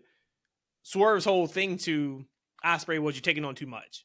Like, you're trying to do too much. You out here trying to collect belts. You just got here. Now you trying to do something with Garcia. You haven't even gotten past me yet. You already talking about giving him a title shot. All right, man. Yeah, man, you're taking on too much. In the end of that match was Ospreay was done. He had nothing left. Tried to hit him with the blade, and Swerve just caught it and laid him out. Thought it was tremendous. I love that. And I guess I got to eat some crow, kind of. But I was one of the folks saying that, hey, is Swerve going to be a transitional champion? You guys remember, I booked it back in December. My whole thing, actually, I wanted Swerve to win the title at World's End. They pushed it back to Revolution. But my whole thing was, hey, give it to Swerve. Let Swerve run with it for 8 months and then hand it off to Ospreay at All In his home country in August. Well, looks like that ain't happening. And word comes out today that Ospreay, it was his idea to have the match at Forbidden Door and for him to put over Swerve so he didn't look like a temp champion. And so people could stop looking at the clock saying, all right, well, you're only holding the belt until All In when Ospreay takes it. I think that's very commendable of Ospreay. Yep. And also the other part of it too is they said that he led by example by saying, look, if I can job to the champ, everybody should be able to job to the champ. So let me ask you this though, and that's incredibly commendable. Now I'm done with that sentence, period. Do you think he had control over that though anyways? Who? Will Ospreay telling Tony, let me lose? I think. Or let me win. I don't think it would be let me win. I think it was his idea of, you know what? Let's do this match at Forbidden Door. So because now Swerve's the guy. There is without a shadow of a doubt, he is the top guy in AEW right now. My only, I didn't even say worry, but when I read that earlier, my thought was, all right, well, then it means that he's got to hold that belt through All In and All Out.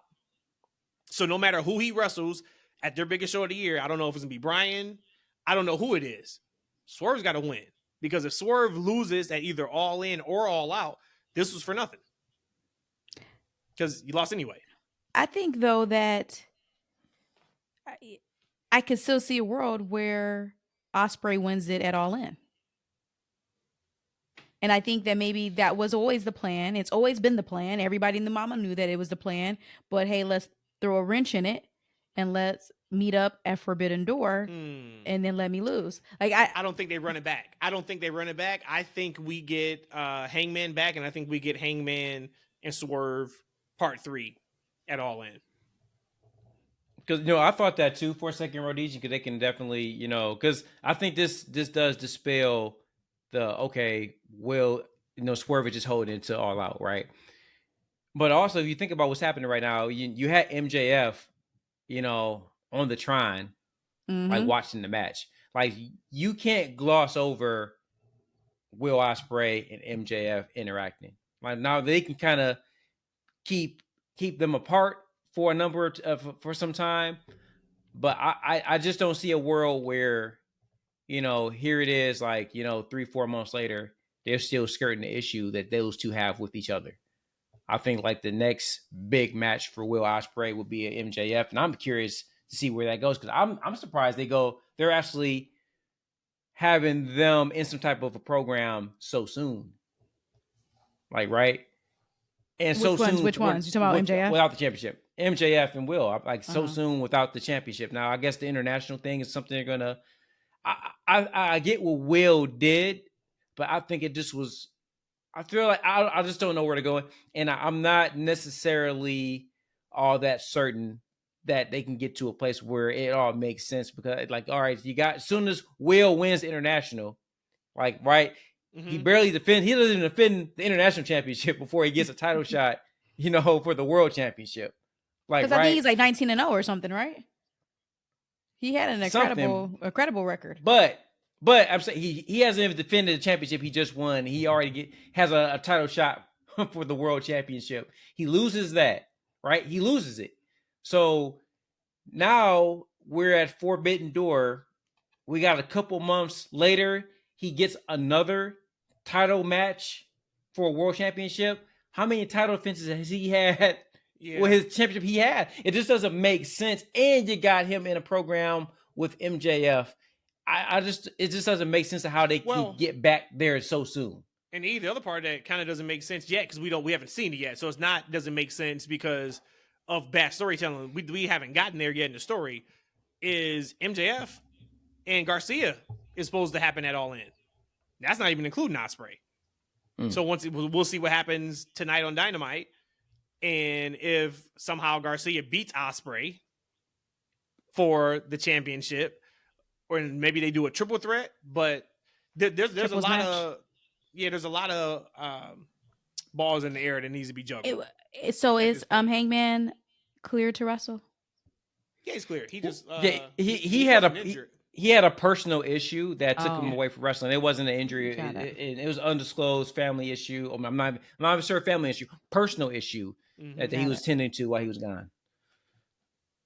But good thing for AEW, they are getting healthy at the right time for their biggest show of the year. I'm hoping we get Jamie Hayter sooner rather than later, but we got Britt back. We got MJF back. We're about to get Hangman back. Ricochet's about to sign. I'm hoping we see him on Dynamite. I think that'll be super fun. I mean, the show's already stacked, so and we're going to see Mox more, right? Yeah. And that's what Tony Khan. I don't know if you guys saw, and we're getting pressed on time now. I'm not, Tony Khan was on a interview with Brian Alvarez and your Uncle Dave, and he talked about being, and he talked about Mox coming back this summer, and that was going to be a huge and important. And he's looking to kind of really push things this summer. He said, and he's going all the way back to 2021, where the business was really hot for AEW. I'm like, damn, bro. That was 3 years ago. I be feeling like that when I be doing like TripAdvisor and I be trying to look at the reviews or something, and that mug said 2019. I'm like, can you give me something after the pandemic? Give me something after the pandemic. Somewhere, I need a rolling 12 months. Thank you. Thank you. Give me, get out of here with 2019. What? I do want to backtrack real quick and we can get out of here on Britt Baker. I thought it was tremendous. And E, you said something. You said the Mercedes character is not working. She needs to be a heel. I'm going to go back to and say I think she's always been a heel. I just think they've not done the best job at highlighting that. She was the heel in the Willow feud. I think we all can agree with that. Mm-hmm. Stephanie, okay, this is already one off. This is the Forbidden Door thing. She's got to be the heel against Britt. She has to. Yes. And I also wonder if this was by design by Mercedes. Of, hey, attach Britt coming back against me. Because that immediately makes Britt bigger. It's going to give Mercedes something for her to sink her teeth into. I'm looking forward to this. I'm hoping we get it, of course, at All In. But I thought she looked fantastic. I thought she came across as a star.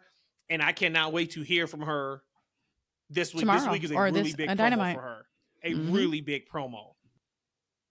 So we'll see how I gotta tell you something, Matt, man. Like if the idea, if she's been a heel all along, like this has been the worst book heel I've ever seen because she wasn't, if anything, she's been booked a lot in the gray. Mm-hmm. And booking in the gray doesn't equal money. That's not CEO money. Like, right? You either go one way or you go the other. Like, right? If she's gonna be booked as a heel, you make her the biggest money drawing heel in that company. You don't have her skirt around the issue and straddle the line. Like, I think firmly that she came there to be one of the biggest baby faces. And the way her character is presented and comes off is just very heelish. In addition to, she's working with a very niche audience who's very, very territorial about their homegrown stars. Mm-hmm. I just think they played it the entire wrong way. I think that they underestimated the popularity of Willow, right? Because Willow is a super baby face. Correct. Like, right? Why would she play a great character against this baby face character if she's supposed to be a heel all along? She could have used a baby face likable Willow to really get over that heel persona, and they didn't do that. They for sure didn't do that. So maybe now talking this, and this may be giving them too much credit. I get it. Okay. But maybe it was so when she officially turns heel against Britt, that makes this feud even bigger. Maybe that's a thing. And because she has to be the heel. And here's the thing though. We'll see how Britt does as a baby. Because, she kind of was a baby face with Hater. At one point, yeah. Yep. Right? But I feel like a lot of the luster's kind of off as a heel because she really got super over as being a same type of a heel as Mercedes is.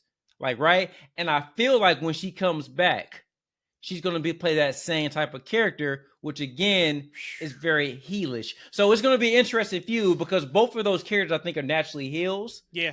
Right? So the dynamic of it is going to be very interesting. It's gonna be interesting. I'm here for it because I love both characters. So we'll see. It's gonna be fun, but that's not gonna work. If they go into this outside of, hey, Britt, you are the saving grace that is coming back to reclaim what you never lost to the AEW fan base. And Mercedes, you are now full-fledged heel, and money changes everything, and nobody's on your level, et cetera, et cetera. If they do anything outside of that, we're going to sit here and say, all right, we got Britt and Mercedes. It's going to be a good match, but there's no heat to it because not many people care. And I hope that's not the case. My only comment on this is I think Mercedes came back or debuted as Mercedes. If she's not going to act any different as a face or a heel. So I think maybe Matt, you commented on maybe this was done by design, that this has always been kind of her thing, and maybe it's just been booked bad. I just personally believe if she came back as a face or if she came back as a heel and it was defined, we wouldn't see anything different. I think she may feel that her character is exempt from being a face or a babe or a heel until maybe that big thing happens, and that big thing could be your Dr. Britt Baker. But for me, I don't see her acting any different as a face or a heel. So wherever she's at right now, I think that's what she's going to be. Point blank. Well, it's time to make money now. This is one of the feuds that when we heard Mercedes may be coming to AEW, this is one of the first names out of our mouths was Britt Baker. And we know what her name is going to be officially, but this is it. So time to show and prove. AEW, we said last week, one of the things to turn around is to have clearly defined characters. It's cool to have a couple people in the gray. You got to have clearly defined baby faces, clearly defined heels. Okay, so that is it, guys. We gave you guys an hour and 45 minutes. All right, hope you enjoyed it. I know you enjoyed it because you guys are still here. So we appreciate you guys. Don't forget, we are going to be back Saturday night after Money in the Bank and we'll be live on YouTube. We'll be on X. And then, of course, we'll drop the pod for our audio listeners and fans so you guys can hear us on Sunday. That should be fun. And then we got NXT Heatwave, which outside of the main event, I don't even know which match. Oh, actually, I do. I know it's Roxanne and Lola Vice. So that should be a fun show on Sunday, too. So we'll recap that, I guess, on our Wednesday show next week. A lot of good wrestling coming up. So we are in SummerSlam season now officially. All in, all out season. Out. So awesome time to be a wrestling fan. I already hit up do us a like and a comment and a follow already. But if you missed it, hit us up with comment, follow. We are on X at That's FNW, Instagram, That's FNW, YouTube, That's Freaking Wrestling. You find us all over the place. We come to you 2 times a week. All right, so lock in, tell a friend, tell a family member. TFW Podcast, The Freaks, we are out. We will catch you guys Saturday night.